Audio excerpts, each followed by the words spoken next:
ఏ విషయంలోనైనా అవనిదే గెలుపు. హ, అయితే అందరం ఫంక్షన్కి ఆ ఇంటికి వెళ్ళక తప్పదు. హ, వీళ్ళకి జలక్కివ్వడానికి అవని ఈ పాటికి తన ప్రయత్నంలో ఉండుంటుంది. హ.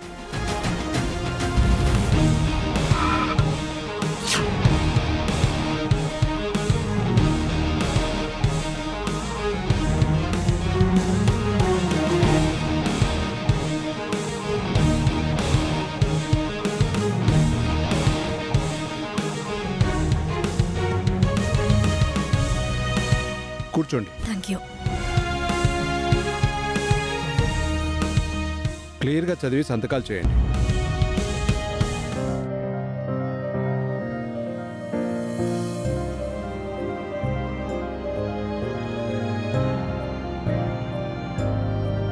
అంతా క్లియర్గా ఉంది సార్. అయితే సంతకాలు చేయండి.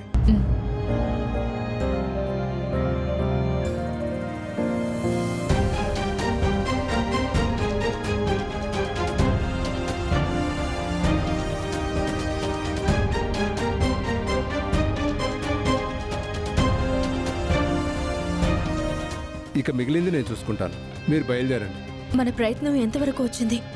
కాపురాలు, కుటుంబాలు, ఆస్తులు, అన్నదమ్ములు కోర్టు మెట్లు ఎక్కనంత వరకే మన చేతుల్లో ఉంటాయి. ఎక్కిన తర్వాత కోర్టు వారి చేతుల్లో ఉంటాయి.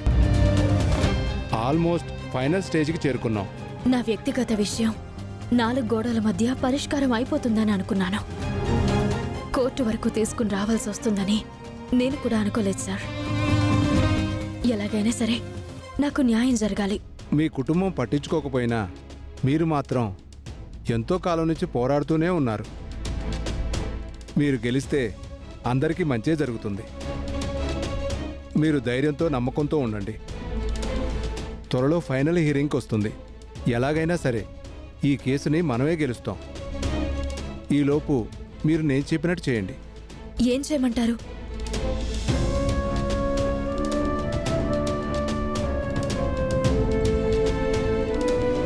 అర్థమైంది కదా? అయింది సార్. ఫైనల్ హియరింగ్కి వచ్చే ముందు మీరు కూడా నా కోసం ఒక ఫేవర్ చేయండి. ఏంటో చెప్పండి.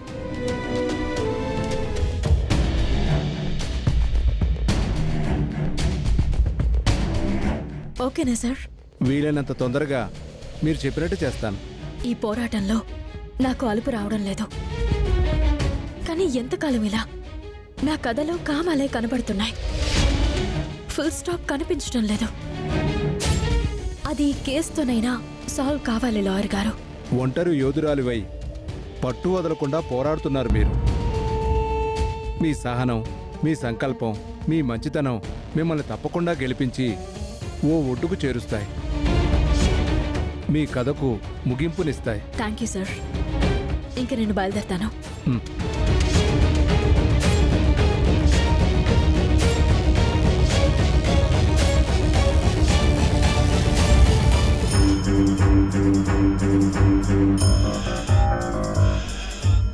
అవనిని అడ్డు తొలగించుకోవడానికి ఎన్ని రకాలుగా ప్రయత్నించినా నా వల్ల కాలేదు. ఇప్పుడు అందరి ముందు మంచిదానిలాగా నటించాల్సి వస్తుంది. ఛా!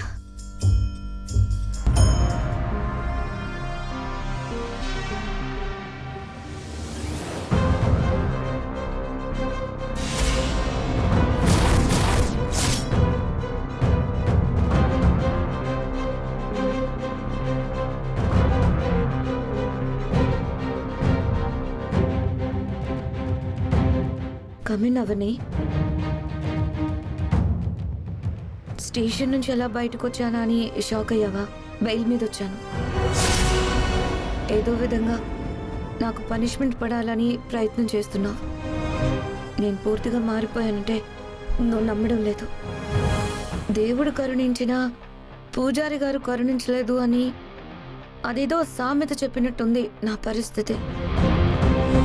మెల్లమెల్లగానైనా నా గురించి తెలుసుకుంటావులే. కూర్చో, మాట్లాడుకుందాం. No thanks. ఎందుకంత హార్ష్ టోన్తో మాట్లాడుతున్నావు? సీనియర్ మేనేజర్ని కలిసి నా డెసిషన్ చెప్పి వెళ్ళిపోదాము అని అనుకున్నాను. మీరే ఉన్నారు కాబట్టి మీతోనే స్ట్రైట్గా చెప్పి వెళ్ళిపోతాను. Tell me, what's the matter?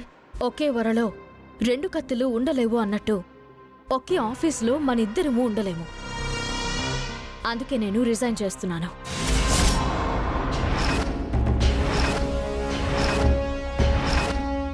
కాసేపట్లో లెటర్ మీ టేబుల్ మీదకే వస్తుంది. What happen to you? ఎందుకు ఇలాంటి డెసిషన్ తీసుకున్నావు?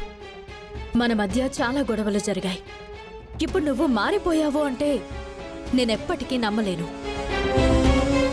నీకు కఠినమైన శిక్ష పడేంత వరకు నేను నిన్ను వదిలిపెట్టేదే లేదు.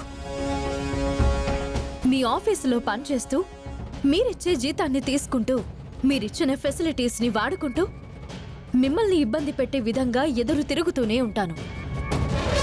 అటువంటప్పుడు మీ ఎదురుగా ఉండడం కరెక్ట్ కాదు. ఇటువంటి సిచ్యువేషన్లో మీ దగ్గర పని చేయడానికి నా మనసు ఒప్పుకోదు. అందుకే నేను వెళ్ళిపోవాలని అనుకుంటున్నాను. అవని, అవని, 1 minute అవని.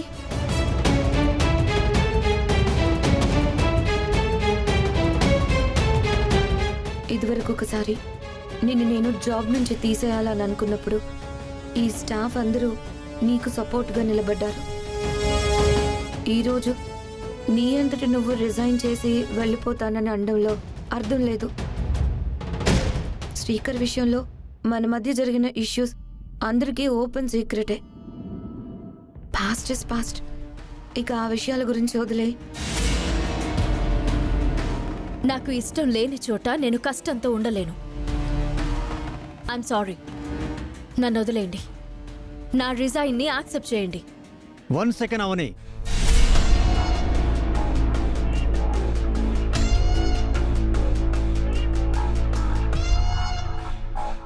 మాయ మీద కోపంతో నువ్వు రిజైన్ చేయాలని అనుకుంటున్నావు.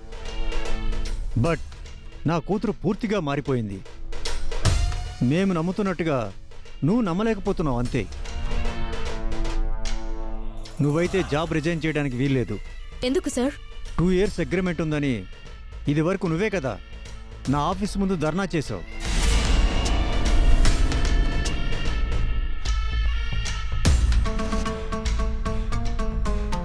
ఆ అగ్రిమెంట్ ఇది.